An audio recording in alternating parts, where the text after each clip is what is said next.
First contact and impending doom. The first sign of trouble came on a quiet Tuesday morning in May. Dr. Elena Rodriguez, lead astronomer at the Arecibo Observatory in Puerto Rico, was reviewing the previous night's data when she noticed an anomaly. A cluster of fast-moving objects, far too large to be asteroids, was approaching the outer reaches of our solar system. "Hey, Jim," Elena called out to her colleague. "Come take a look at this. I think we might have something interesting here." Dr. James Chen hurried over, his coffee sloshing dangerously in his I Pluto mug. He leaned in, squinting at the monitor. "Those can't be natural objects. The trajectory is too uniform, too controlled." Elena nodded, her heart racing. "My thoughts exactly. We need to alert the higher-ups. This could be it, Jim." First contact. Within hours, observatories and space agencies around the world were confirming Elena's discovery. An alien fleet, composed of hundreds of massive ships, was on a direct course for Earth. The objects were decelerating, clearly intending to enter orbit around our planet. As news of the approaching vessels spread, the world erupted into a mixture of excitement, fear, and chaos.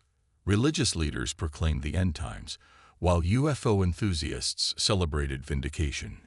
Governments struggled to maintain order as people alternately panicked or partied in the streets. In Washington, D.C., President Amelia Harrison stood before a hastily assembled team of advisors, scientists, and military personnel. The tension in the Situation Room was palpable. "Ladies and gentlemen," the president began, her voice steady despite the gravity of the situation. "We are facing an unprecedented event in human history. Our top priority is to establish communication with these visitors and determine their intentions." "Dr. Rodriguez, what's our current status?" Elena, still jet-lagged from her emergency flight to D.C., cleared her throat. "Madam President, the alien fleet has entered high Earth orbit. They've positioned themselves in a geosynchronous formation, with what appears to be a larger command ship at the center. So far, they've made no attempt to communicate or approach the surface." General Marcus Blackwood, a grizzled veteran with more stars on his shoulder than most people had in their entire sky, leaned forward. "With all due respect, Dr. Rodriguez, how do we know these aren't just the vanguard of an invasion force? We need to be prepared for any eventuality." Before Elena could respond, a young lieutenant burst into the room. "Madam President, we've intercepted a transmission from the alien fleet. It's broadcasting on all frequencies." The room fell silent as the message began to play. The alien language was unlike anything they'd ever heard, a series of clicks, whistles, and low rumbles that seemed to defy human vocal capabilities. But as the message continued, something extraordinary happened. The alien speech began to shift, morphing into recognizable English words. "People of Earth," the voice boomed, somehow both mechanical and organic. "We are this Cathar collective. Your planet has been chosen for assimilation into our empire. Resistance is futile and will result in your annihilation. You have 48 Earth hours to surrender unconditionally. Prepare for our arrival." The silence that followed was deafening.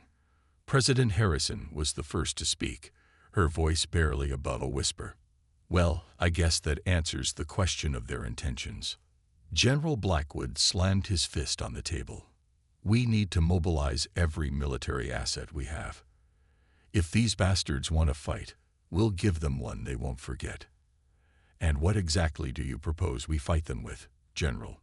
Dr. Chen interjected. "Their technology is clearly centuries, if not millennia, beyond our own. Conventional weapons would be like throwing rocks at a tank." As the argument escalated, Elena tuned out the voices around her. Something about the alien message nagged at her. How had they learned English so quickly? And why give an ultimatum at all if their technology was so superior? "Excuse me," Elena said, raising her voice to be heard over the din. "I think we're missing something important here. The aliens gave us time. Why? If they could simply obliterate us, why wait?" The room quieted as all eyes turned to Elena. She continued, her mind racing. And their language, it adapted to ours almost instantly. That suggests some kind of advanced translation technology, possibly even telepathic abilities. But if that's the case, why communicate verbally at all? Dr. Chen's eyes widened as he caught on to Alina's train of thought. You think they're testing us, gauging our reactions? Alina nodded. Exactly. This might not be just about conquest. They're studying us, trying to understand how we think and respond to threats. And if that's true, it means they're not infallible. They have gaps in their knowledge, weaknesses we might be able to exploit. President Harrison leaned back in her chair, a glimmer of hope in her eyes. Dr. Rodriguez, Dr. Chen, I want you two to lead a special task force. Your job is to analyze every scrap of data we have on these aliens and find us a way to fight back. General Blackwood, I need you to coordinate with our allies. We're going to need a united front if we're going to stand a chance. As the meeting adjourned, Alina felt a mix of terror and exhilaration. The fate of humanity now rested, at least in part, on her shoulders. But as she looked around at the determined faces of her colleagues, she knew they wouldn't go down without a fight. Over the next 24 hours, Alina and Jim worked tirelessly, poring over every detail of the alien transmissions and behavior. They brought in linguists, cryptographers, and even game theorists to help analyze the patterns they were seeing. It was during a late-night brainstorming session, fueled by too much coffee and not enough sleep, that Alina had her breakthrough. Jim, she exclaimed, startling her dozing colleague. I think I've got it. Look at this pattern in their communications. It's subtle, but there's a recurring sequence that doesn't fit with the rest of their language structure. Jim blinked blearily at the screen. What am I looking at, Alina? It's an embedded code, hidden within the message itself. I think it's a distress signal. As understanding dawned on Jim's face, Alina continued excitedly. These aliens, the Scathar, I don't think they're the monolithic force they're presenting themselves as. There might be factions within their society, possibly even an oppressed group seeking help. Jim's mind raced with the implications. So you're saying we might have potential allies up there? Alina nodded. Exactly. And if we can communicate with them, maybe even help them, we might just have a chance, Jim finished. The next few hours were a whirlwind of activity as Alina and Jim presented their findings to the president and her advisors. Plans were quickly formulated and discarded as they grappled with the enormity of the task before them. In the end, it was decided that a small team would attempt to infiltrate the alien mothership under the guise of diplomatic negotiations. Their real mission would be to make contact with the potential rebel faction and gather as much intelligence as possible. As the deadline approached, President Harrison addressed the world, her voice steady despite the weight of responsibility on her shoulders. My fellow citizens of Earth, in the face of this unprecedented threat, we stand united. We will not bow to intimidation or threats. We will fight for our home, our families, and our future. But we will also extend a hand in friendship to those who might share our values of freedom and self-determination, even among the stars. As Alina prepared for the dangerous mission ahead, she couldn't help but feel a sense of awe. In just a few short days, humanity had gone from believing they were alone in the universe to preparing for an interstellar conflict. But they had also discovered a fundamental truth, that the desire for freedom and the will to resist oppression were not unique to Earth. The fate of two civilizations now hung in the balance. As the transport shuttle prepared for launch, Alina took one last look at the blue marble of Earth below. Whatever happened next, she knew that nothing would ever be the same again. The first step in humanity's greatest adventure was about to begin. Operation Trojan Horse. The shuttle's engines thrummed with barely contained power as it ascended through Earth's atmosphere. Inside, Dr. Alina Rodriguez gripped her seat, her knuckles white. Beside her, Dr. James Chen was muttering equations under his breath, a nervous habit she'd come to recognize over years of working together. Approaching rendezvous point, Captain Sarah Hawkins announced from the cockpit. Everyone strap in tight. This is where things get interesting. Elena glanced around at the rest of their makeshift team.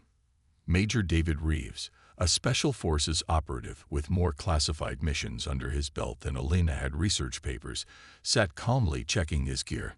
Next to him, Laila Patel, the linguistic prodigy who had helped crack the hidden message in the alien transmissions, was reviewing her notes one last time.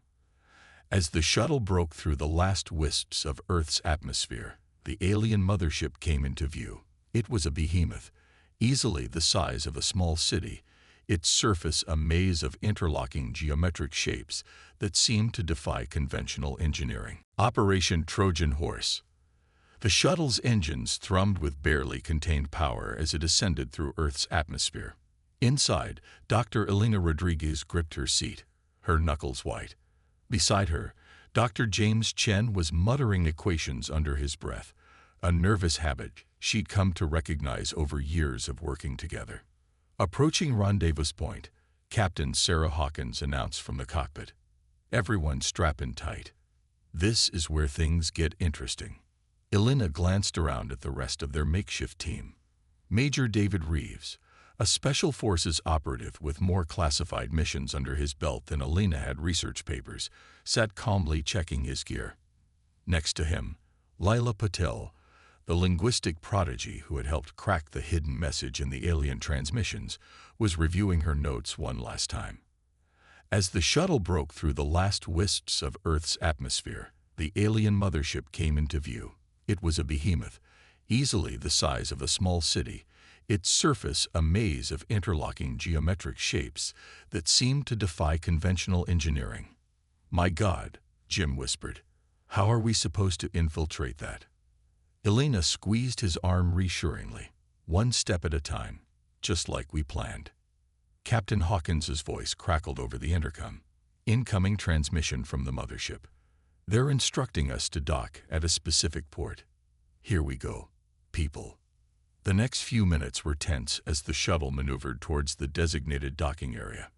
A seam appeared in the mothership's hull, a rising open to reveal a cavernous bay.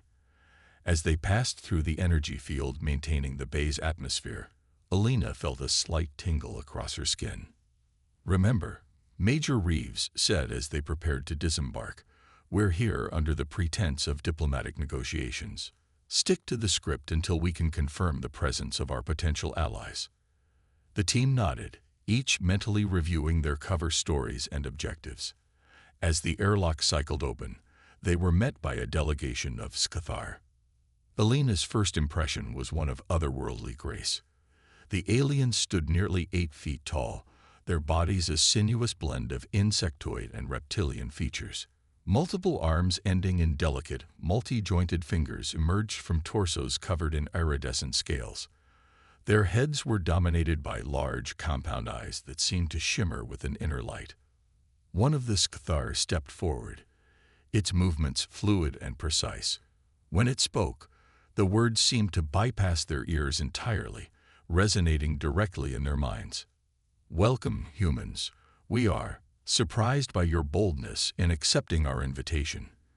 Follow us to the negotiation chambers."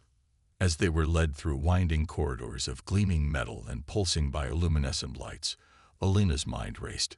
She needed to find a way to make contact with the potential rebel faction without alerting their escorts. Lila caught her eye and made a subtle hand gesture. She had recognized something in the aliens' speech patterns.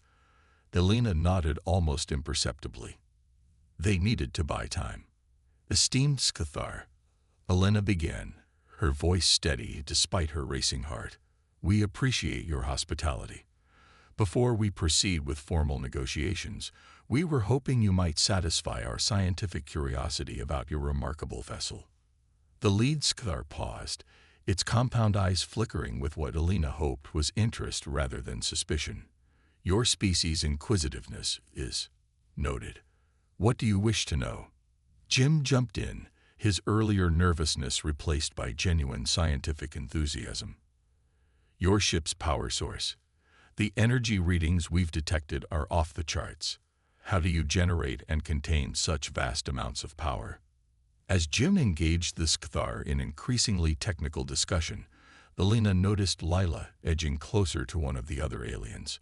Suddenly, Lila stumbled, seemingly losing her balance. As she reached out to steady herself, her hand brushed against the alien's arm. In that brief moment of contact, Lila's eyes widened. She gave Elena the barest of nods. Contact had been made. The next few hours were a delicate dance of diplomacy and deception. The human team feigned interest in the Skathar's demands while trying to gather as much intelligence as possible. All the while, Lila worked to establish a covert line of communication with the rebel faction. It was during a brief recess that Lila finally had a chance to update the team.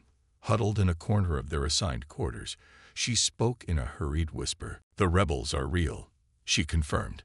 "They call themselves the Free Skthar Coalition. They've been fighting against the collective's expansionist policies for generations. They see our resistance as an opportunity to finally overthrow the ruling caste." Major Reeves nodded grimly. "What kind of support can they offer?" "They have sympathizers throughout the fleet," Lila explained, "including some in key positions on this ship. They're willing to help us sabotage the collective's main weapon systems, but we'll have to act fast. The ruling caste is growing suspicious of the prolonged negotiations." Elena's mind raced with the possibilities. If we can disable their weapons, Earth's combined military forces might actually stand a chance. "It's not just about the weapons," Jim interjected. "Think about the scientific advancements we could gain access to. Their energy technology alone could revolutionize life on Earth." Major Reeves held up a hand. "One step at a time. First, we need to coordinate with the rebels and find a way to take out those weapons. Dr. Rodriguez, Dr. Chen, I need you to figure out how we can use our own tech to interface with their systems. Lila, maintain contact with our new allies. I'll work on our exit strategy." As the team dispersed to their tasks, Elena couldn't help but feel a surge of pride. Humanity, against all odds, was holding its own against an advanced alien civilization. Not through brute force, but through intelligence, adaptability, and the courage to reach out to potential allies. The next few hours were a blur of activity. Elena and Jim worked feverishly to modify their equipment, using insights gained from their observations of Skthar technology. Lila continued her covert communications, coordinating their efforts with the rebel faction. Major Reeves prepared for every possible contingency, his years of Special Forces training coming into play.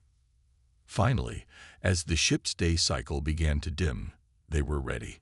The plan was audacious, relying as much on precise timing as on technical skill. The rebels would create a diversion in the ship's main power core, drawing away security forces. Meanwhile, the human team would make their way to the central weapons control nexus. As they crept through the shadowy corridors, guided by rebel operatives, Elena felt her heart pounding. Everything hinged on the next few minutes. If they succeeded, they would give Earth a fighting chance. If they failed, she pushed the thought aside, focusing on the task at hand. They reached the weapons control nexus without incident, the rebel diversion having worked perfectly. Jim immediately set to work, interfacing their hastily modified Earth technology with the alien systems. Elena stood watch with Major Reeves, while Lila continued to monitor rebel communications. "We're in," Jim announced after several tense minutes. "But this is, my God, Elena, the complexity of these systems is astronomical. It's like trying to understand a quantum computer with an abacus." Elena moved to his side, her eyes widening as she took in the holographic displays. "Focus, Jim. Remember the patterns we observed. There has to be a way to—" Her words were cut off by a piercing alarm. Lila's face paled. "We've been detected. The ruling caste knows we're here." Major Reeves immediately shifted into combat mode. "How long can the rebels hold them off?" "Minutes at most," Lila replied, her hands flying over her communication device. "They're telling us to abort, to get out while we still can." Elena looked at Jim, saw the same determination in his eyes that she felt. "We're not leaving. Not when we're this close." "Jim, Keep working on those weapons. I have an idea. Her fingers danced over the alien console, applying everything she'd learned about their technology. She wasn't trying to disable the weapons anymore. That would take too long. Instead, she focused on their targeting systems. "What are you doing?" Jim asked, not taking his eyes off his own work. "Changing the target coordinates," Alina replied through gritted teeth. "If we can't shut them down, we'll make them fire on their own ships." The sounds of battle grew closer. Major Reeves and Leela took up defensive positions at the entrance to the Nexus. "Whatever you're doing," the Major shouted, "do it fast." Alina's world narrowed to the stream of alien data flowing through her fingers. She was vaguely aware of weapons fire, of Jim's frantic typing beside her, but it all seemed distant, unimportant. Then suddenly, it clicked. The targeting systems accepted her input. "Got it," she yelled. "Jim."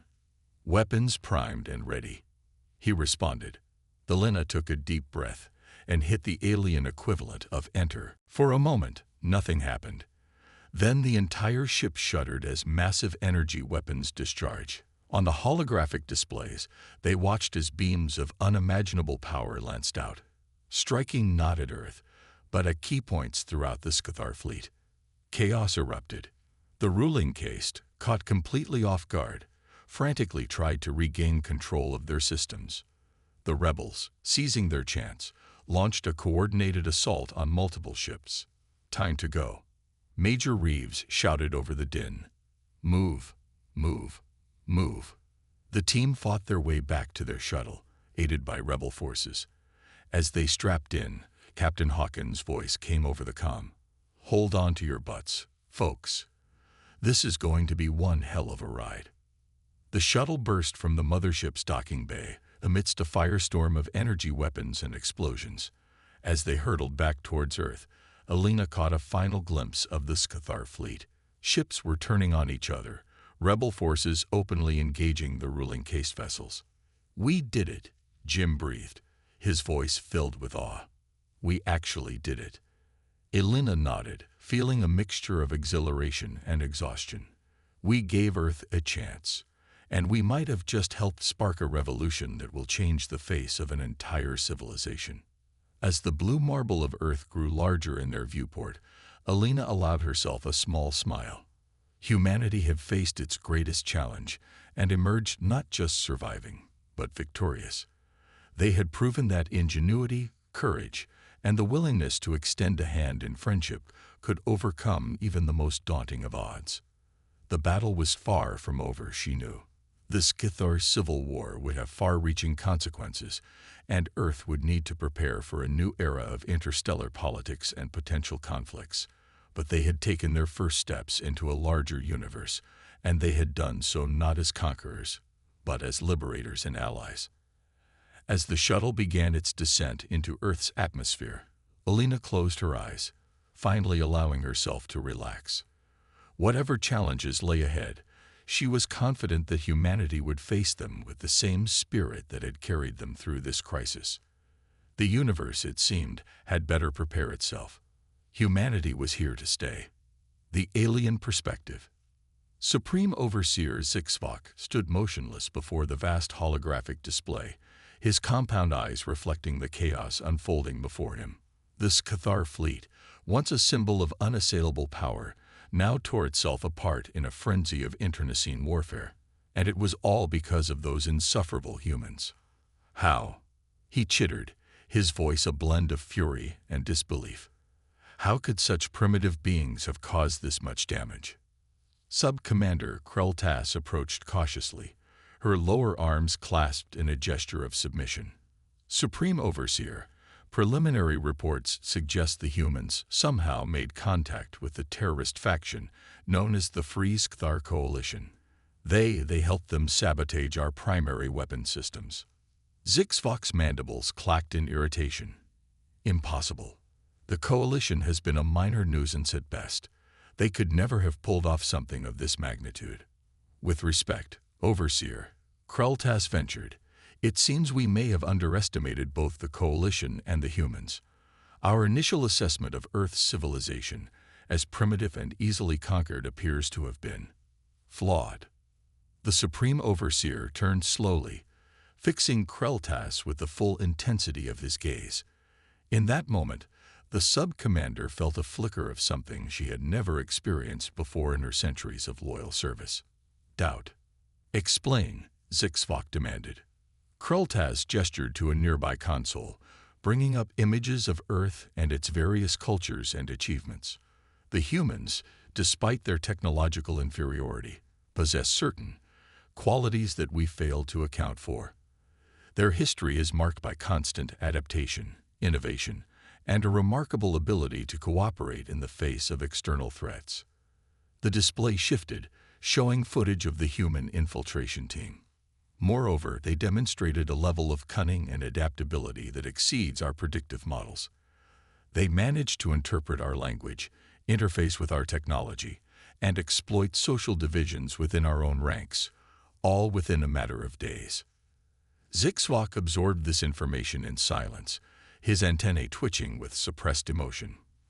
Finally, he spoke. "And the Coalition? How did they manage to hide their true strength from us for so long?" Kreltas hesitated before responding. It appears that our society's rigid case structure may have blinded us to certain realities, Supreme Overseer. The Coalition drew support from segments of our population that we had dismissed as irrelevant: lower-caste workers, disaffected scientists, even some within the military who questioned our expansionist policies. The implications hung heavy in the air.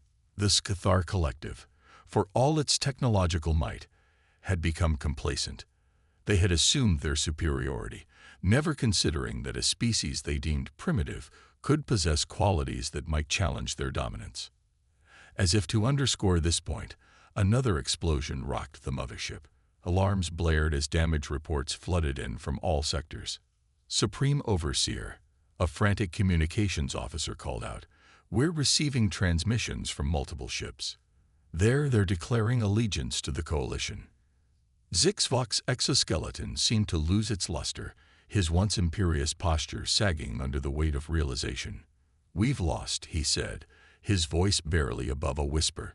"Not just this battle, but perhaps our entire way of life." Kreltas, sensing the historic nature of the moment, made a decision. With a swift motion, she severed her neural link to the collective's command network. "Supreme Overseer, I believe it's time we considered opening a dialogue with the Coalition, and with the humans." Zixvok turned to her, mandibles parted in shock. "You would have us negotiate with terrorists and primitives?" "With respect," Kreltas replied, her voice firm. "I would have us negotiate with the victors. The humans and the Coalition have demonstrated strengths that we would be foolish to ignore. Perhaps it is time for the Scathar to evolve." As if in response to her words, a new transmission cut through the chaos of battle chatter. It was a joint broadcast from the Coalition leadership and the human diplomatic team. "To all Scathar," the message began, "the old order has fallen. But this is not an end. It is a beginning. We invite all who wish for a new way forward to join us. Let us build a future based not on conquest and subjugation, but on cooperation and mutual respect."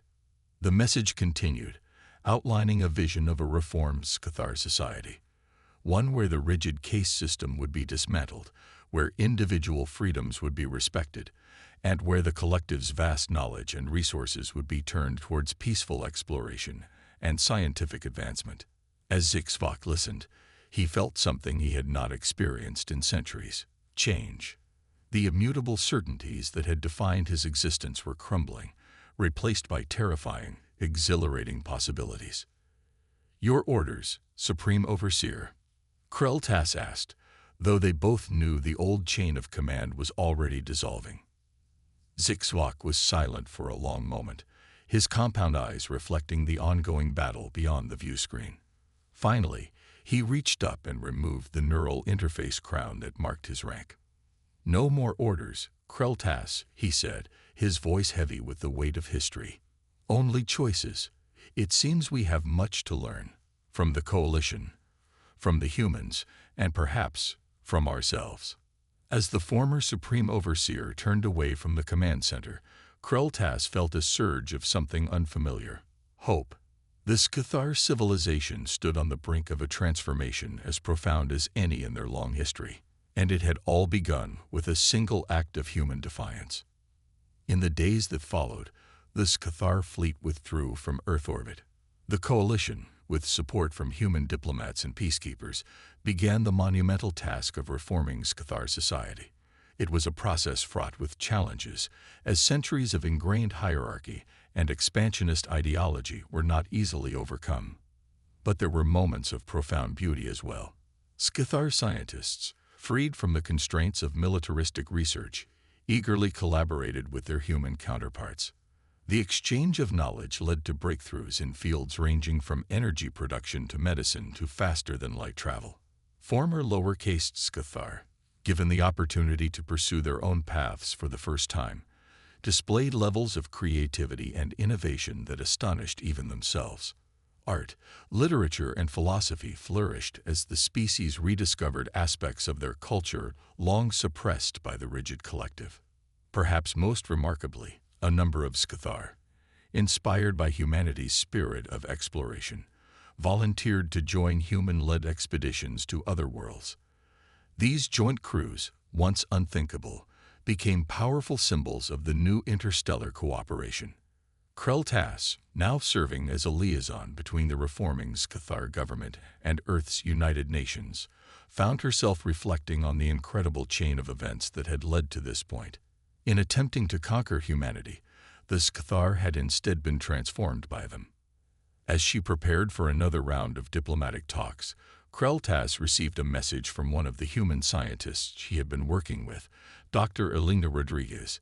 The human had attached an old Earth proverb that, to Kreltas, seemed to encapsulate everything that had transpired. The true measure of a civilization is not in its ability to wage war, but in its capacity for peace. Kreltas felt her antennae twitch in what she now recognized as amusement. How strange, she thought, that a species this Cathar had once dismissed as primitive could teach them so profound a lesson. As she headed to the conference room, Kreltas felt a sense of anticipation for what the future might hold. The galaxy, it seemed, was full of surprises, and the Cathar, thanks to humanity's influence, were finally ready to embrace them. The age of the collective was over. The age of cooperation had begun, and the universe would never be the same. The aftermath and the hidden threat. The cost of victory. The battle for Earth had been won, but the cost was staggering. The once proud human fleet was now a shadow of its former self, with many ships reduced to twisted metal and debris orbiting the planet. On the surface, cities lay in ruins, and countless lives were lost. The sense of relief was palpable, but it was tinged with sorrow and exhaustion. Humanity had survived the Krevlar onslaught, but at a price that left scars deeper than any could have imagined. Colonel Marcus Steele, still reeling from the losses, found little solace in the victory. As the last remnants of the Krevlar fleet retreated into the void, he knew their escape would only bring more suffering in the future. But for now, there were more immediate concerns: rebuilding, mourning, and preparing for the next inevitable conflict. Rebuilding a shattered world. In the days following the battle, Earth's survivors began the long, arduous process of rebuilding. Emergency crews worked tirelessly to restore power, communication, and basic services to the devastated cities. The sight of alien wreckage and the scars of battle were stark reminders of the fragility of life and the relentless dangers lurking in the cosmos. Colonel Steele personally visited many of the hardest-hit areas, offering support and encouragement to the beleaguered citizens. The resolve of humanity shone through as people banded together, determined to rebuild stronger than before. But Steele couldn't shake the feeling that something darker was on the horizon, an unseen threat that had yet to reveal itself. The mysterious signal. While the surface was busy with reconstruction, the orbiting space stations and remaining ships continued to monitor the galaxy for any signs of Krevlar activity. It was during one of these routine scans that an anomaly was detected, a faint, intermittent signal coming from deep space. At first, it was dismissed as interference or a remnant of the Krevler's retreating forces. But further analysis revealed something far more sinister. The signal was a code, one that matched no known Krevler or allied communication protocols. It was alien in origin, but not Krevler. This discovery sent shockwaves through the ranks of Earth's military and scientific communities. If it wasn't the Krevlar, then who, or what, was it? Steele was immediately informed of the discovery. The implications were staggering. Was this a new threat, one that had been lurking in the shadows while humanity's attention was focused on the Krevlar? Or was it an ally, reaching out from the farthest reaches of the galaxy? The uncertainty gnawed at Steele, pushing him to delve deeper into the mystery. The Veldari's warning. In response to the signal, Steele reached out to the Veldari, humanity's alien allies, for guidance. The Veldari, with their vast knowledge of the galaxy, had been instrumental in helping Earth prepare for the Krevler invasion. Now, Steele hoped they could shed light on this new enigma. The Veldari's response was swift but alarming. The signal, they revealed, bore the hallmarks of an ancient civilization, one that had long been thought extinct. Known as the Gyran, this race was rumored to have wielded unimaginable power, their technology far surpassing anything in the galaxy. They were conquerors, leaving entire star systems in ruins before mysteriously disappearing millennia ago. The Veldari had only fragments of information about the Gyran, but what they knew was enough to cause concern. If the signal truly was from the Gyran, then humanity could be facing a threat even greater than the Krevlar.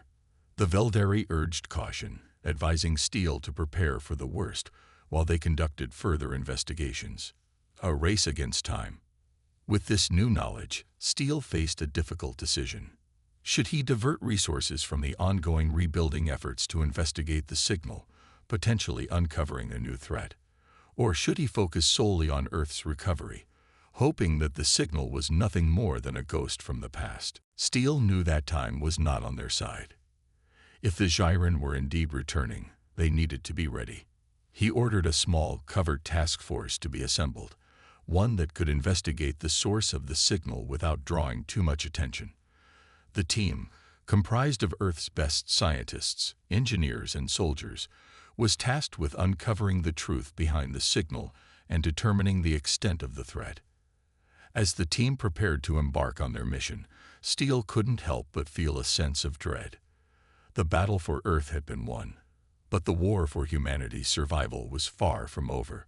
The Krevlar were a known enemy, but the Gyran, they were the stuff of nightmares, a force of destruction that had once brought the galaxy to its knees. The calm before the storm. Back on Earth, life slowly began to return to a semblance of normalcy. The rebuilding efforts gained momentum, and the scars of the battle began to fade. But the sense of unease remained, lingering just beneath the surface. The people of Earth had faced the Krevlar and survived, but now they faced an even greater unknown. Steele kept the details of the Gyran and the mysterious signal under wraps, not wanting to spread panic.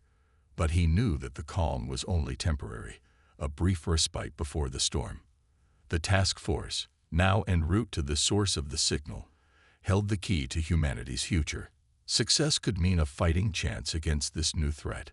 Failure could mean the end of everything they had fought so hard to protect.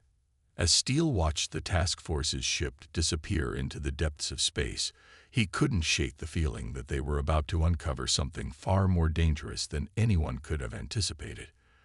The battle for Earth was over, but the battle for the galaxy was just beginning. The Gyran awakening. The descent into darkness. The task force, consisting of a hand-picked team of elite soldiers, scientists, and engineers, traveled deep into uncharted space. Their destination was a distant, lifeless star system on the edge of the galaxy, far from any known inhabited worlds. The coordinates matched the origin of the mysterious signal. As their ship, the intrepid explorer, approached the system, a sense of foreboding gripped the crew. They were about to step into the unknown, where history's darkest secrets awaited. Captain Elena Marshall, an experienced officer with a reputation for keeping calm under pressure, led the mission. She had faced countless dangers throughout her career, but this was different. The Zyren were a ghost story, a myth told to frighten young cadets. The reality of encountering such a force was unimaginable, yet here she was, at the forefront of humanity's first contact with them in millennia. A dead world. As the intrepid explorer entered the system, the crew observed a planet orbiting a dim star. It was a desolate place, with no signs of life or atmosphere. The surface was scarred and burned, as if some cataclysmic event had swept through and annihilated everything. This world was once home to an advanced civilization, but now it was nothing more than a tomb. The readings from the planet indicated that it had been dead for thousands of years, but the signal was still active, emanating from deep within the planet's crust. The team descended to the surface, landing near the coordinates of the signal source. The landscape was eerily silent, with jagged mountains and barren plains stretching as far as the eye could see. The air was thin and the temperature barely above freezing. The planet's harsh conditions made it clear why no life could survive here. The discovery. The signal led the team to a massive structure buried beneath the planet's surface. It was an ancient fortress, built from materials that were unlike anything known to humanity. The walls were covered in strange symbols and glyphs, glowing faintly in the darkness. The architecture was both awe-inspiring and terrifying, a testament to the power and knowledge of the Zyren. Dr. Amelia Reyes, the team's lead archaeologist, was the first to step inside the fortress. She had studied countless alien ruins in her career, but this was something else entirely. The technology here was far beyond anything she had ever encountered. The fortress seemed to be alive, with energy pulsing through its walls like a heartbeat. As they ventured deeper, the team discovered a central chamber, where the signal was strongest. In the center of the chamber stood a massive obsidian obelisk, inscribed with more of the alien glyphs. The obelisk was the source of the signal, its surface pulsating with energy. Dr. Rice approached it cautiously, her instruments recording the strange energy readings. She realized that the obelisk was a beacon, a distress signal that had been activated long ago.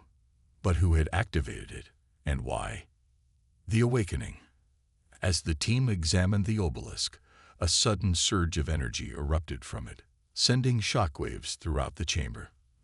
The fortress began to tremble, and the walls lit up with blinding light. The team scrambled to evacuate, but it was too late.